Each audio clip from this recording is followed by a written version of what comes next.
Gold smuggling ಕೇಸ್ನ ಈ DRI ತನಿಖೆ ಇದೆಯಲ್ಲ ಇದು ಇನ್ನಷ್ಟು ತೀವ್ರಗೊಳ್ತಾ ಇದೆ. ನಟಿ ರನ್ಯಾ ರಾವ್ ಪತಿ ಜತಿನ್ ಹುಕ್ಕೇರಿ ಮನೆ ಮೇಲೆ ದಾಳಿಯಾಗಿದೆ.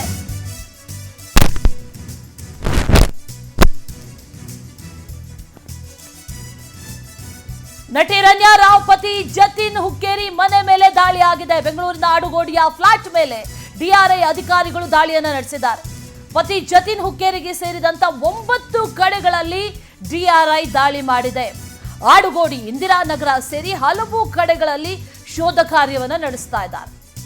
ಎಮಿರೇಟ್ಸ್ ವೆಬ್ಸೈಟ್ ನಲ್ಲಿ ಟಿಕೆಟ್ ಬುಕಿಂಗ್ ಮಾಡಿದ್ದರು ಜತಿನ್ ಕ್ರೆಡಿಟ್ ಕಾರ್ಡ್ ಬಳಕೆ ಹಿನ್ನೆಲೆ ಡಿಆರ್ಐ ಅಧಿಕಾರಿಗಳು ದಾಳಿಯನ್ನು ನಡೆಸಿದ್ದಾರೆ. ಆರೋಪಿ ರನ್ಯಾ ಫ್ರೆಂಡ್ ತರುಣ್ ರಾಜ್ ಅವರಿಗೆ ಸೇರಿದಂತ ಎಲ್ಲಾ ಸ್ಥಳಗಳಲ್ಲೂ ಕೂಡ ಈಗ ಪರಿಶೀಲನೆಯನ್ನ ನಡೆಸಲಾಗ್ತಾ ಇದೆ. ದಾಳಿಯನ್ನು ನಡೆಸಿದ್ದಾರೆ ಅನ್ನುವಂತ ಮಾಹಿತಿ ಈಗ ಲಭ್ಯ ಆಗ್ತಾ ಇದೆ. ರನ್ಯಾ ರಾವ್ ಪತಿ ಜತಿನ್ ಹುಕ್ಕೇರಿ ಅವ್ರ ಮನೆ ಮೇಲೆ ಜೊತೆಗೆ ಅವರಿಗೆ ಸೇರಿದಂತ ಬೇರೆ ಬೇರೆ ಕಡೆಗಳಲ್ಲೂ ಕೂಡ ದಾಳಿಯನ್ನ ಮಾಡಲಾಗಿದೆ. ಬೆಂಗಳೂರಿನ ಆಡುಗೋಡಿಯ ಫ್ಲಾಟ್ ಮೇಲೆ ಡಿಆರ್ಐ ಅಧಿಕಾರಿಗಳು ಈಗ ದಾಳಿಯನ್ನು ನಡೆಸಿದ್ದಾರೆ. ಜೊತೆಗೆ ಅವ್ರಿಗೆ ಸೇರಿದಂತ 9 ಕಡೆಗಳಲ್ಲಿ ಈಗ ಈ ದಾಳಿ ಆಗಿರೋದು.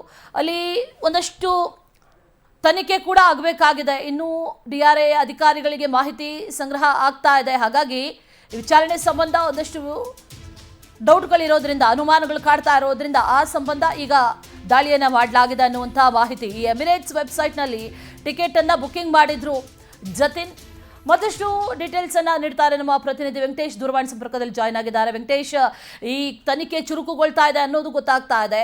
ಜೊತೆಯಲ್ಲಿ ಈಗ ಜತಿನ್ ಹುಕ್ಕೇರಿಗೆ ಸೇರಿದಂಥ ಮನೆ, ಕಚೇರಿ ಅನೇಕ ಕಡೆಗಳಲ್ಲಿ ಈಗ ದಾಳಿ ಆಗಿರೋದು. ಜೊತೆಗೆ ದಾಳಿ ನಡೆದಂಥ ಸಂದರ್ಭದಲ್ಲಿ ಏನಾದರೂ ಈಗ ಮಹತ್ವದ ದಾಖಲೆಗಳು ಲಭ್ಯ ಆಗಿದೆಯಾ? ಅದ್ರ ಬಗ್ಗೆ ಏನಾದರೂ ಡೀಟೇಲ್ಸ್ ಇದೆಯಾ ವೆಂಕಟೇಶ್? ಅಶ್ವಿನಿ, ಈ ಒಂದು ಚಿನ್ನದ ಸ್ಮಗ್ಲಿಂಗ್ ಪ್ರಕರಣ ಸಂಬಂಧಪಟ್ಟಂತೆ ಈಗ ಸಾಕಷ್ಟು ಕುತೂಹಲ ಕೆರಳಿಸ್ತಾ ಇದೆ. ಒಂದ್ ಕಡೆ ಸಿಬಿಐಗೆ ಎಫ್ಐಆರ್ ಆಗಿರುವಂತದ್ದು, ಮತ್ತೊಂದು ಕಡೆ ಈಗ ಏನು ಅಧಿಕಾರಿಗಳು ಕೂಡ ತನಿಖೆಯನ್ನ ಮಾಡ್ತಾ ಇದ್ದಾರೆ. ಏನು ಚಿನ್ನದ ಒಂದು ಸ್ಮಗ್ಲಿಂಗ್ ಕೇಸ್ ನಲ್ಲಿ ಲಾಕ್ ಆಗಿರುವಂತಹ ನಟಿ ರನ್ಯಾ ಅವರ ಒಂದು ಪತಿ ಏನಿದ್ದಾರೆ ಜತಿನ್ ಹುಕ್ಕೇರಿ, ಅವರ ನಿವಾಸ ಮತ್ತು ಕಚೇರಿಗಳ ಮೇಲೆ ಕೂಡ 9 ಕಡೆಯಲ್ಲಿ ಏಕಕಾಲಿಗೆ ದಾಳಿಯನ್ನು ಮಾಡಿರುವಂತದ್ದು. ಯಾಕಂತ ಹೇಳಿದ್ರೆ ಈ ಒಂದು ಪ್ರಕರಣಕ್ಕೆ ಸಂಬಂಧಪಟ್ಟಂತೆ ಅವರ ಪತಿ ಪಾತ್ರ ಏನಿದೆ ಅನ್ನೋದು, ಯಾಕಂದ್ರೆ 3 ತಿಂಗಳ ಹಿಂದೆ ಕೂಡ ಅವರು ವಿವಾಹವಾಗಿತ್ತು. 2 ತಿಂಗಳ ನಂತರದಲ್ಲಿ ಮನಸ್ತಾಪ ಉಂಟಾಗಿ ಅವರು ಬೇರೆ ಬೇರೆ ವಾಸ ಮಾಡ್ತಾ ಇದ್ರು ಅಂತ ಹೇಳಿ ಪದೇ ಏನು ತನ್ನ ಪತ್ನಿ ವಿದೇಶಗಳಿಗೆ ಹೋಗಿ ಬರ್ತಾ ಇದ್ದಿದ್ದನ್ನಾಗಿ ಸಹಜವಾಗಿ ಅವರಿಗೆ ಮನಸ್ತಾಪ ಉಂಟಾಗಿ ದೂರ ಆಗಿದ್ರು ಅಂತ ಹೇಳಿ. ಆದ್ರೆ ಈ ಒಂದು ಪ್ರಕರಣದಲ್ಲಿ ಅವರ ಪತಿಯ ಪಾತ್ರ ಏನಿದೆ, ಇವರ ವಿಚಾರ ಏನು ಗೊತ್ತಿರ್ಲಿಲ್ವಾ ಅನ್ನುವಂತಹ ಮಾಹಿತಿ ಕೂಡ ಲಭ್ಯ ಆಗುತ್ತೆ. ಯಾಕಂತ ಹೇಳಿದ್ರೆ ಅವರ ಮನೆಯಲ್ಲಿ ಒಂದು ಲ್ಯಾವೆಲಿ ರಸ್ತೆಯಲ್ಲಿ ಇದ್ದಂತ ಮನೆಗೆ ಪರಿಶೀಲನೆ ಮಾಡಿದಂತಹ ಸಂದರ್ಭದಲ್ಲಿ ಕೂಡ ಕೋಟ್ಯಾಂತರ ರೂಪಾಯಿ ಹಣ ಹಾಗೂ ಚಿನ್ನವು ಕೂಡ ಸಿಕ್ಕಿತ್ತು.